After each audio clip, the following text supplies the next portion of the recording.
Bé, aquesta esmena número 8 també és una esmena d'addició, pensem que també faltava això que proposem, i és el retolar, almenys en valencià, tots els senyals i indicacions tant de l'edifici del pàrquing com de la gestió de l'hora, i utilitzar el valencià com a vehicle de comunicació amb els usuaris en tota comunicació escrita, avisos, màquines automàtiques, expendedores o de pagament, tíquets, rebuig, sense perjudici que també ho puga fer en altres llengües. Bé, doncs, aquesta esmena, clar, al plec de condicions presentat no s'estableix res sobre la rotulació i la llengua de comunicació de la concessionària. El Reglament de Normalització Lingüística per al municipi d'Algemesí estableix al seu article 1 que el valencià és la llengua pròpia del municipi d'Algemesí.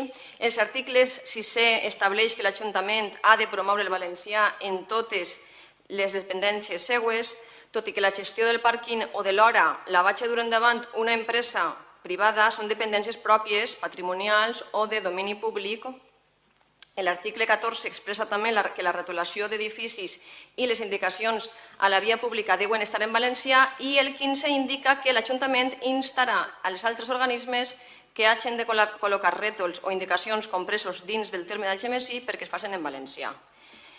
A la vista de tot això, sembla lògic que una de les obligacions de la concessionària siga respectar aquesta voluntat dels algemesinencs, que el valencià siga la llengua pròpia del municipi.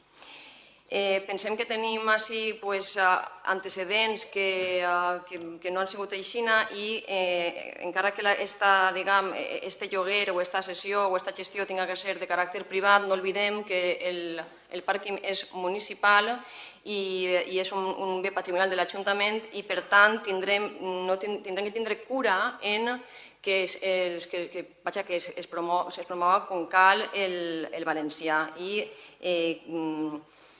tindre la cura d'estar damunt de l'empresa per assegurar-nos que efectivament se va utilitzar el valencià. Gràcies. Molt bé, moltes gràcies. Passem a votar. Vots a favor? 10. I vots en contra? 11. Queda desestimat també per 10 a favor contra 11 en contra.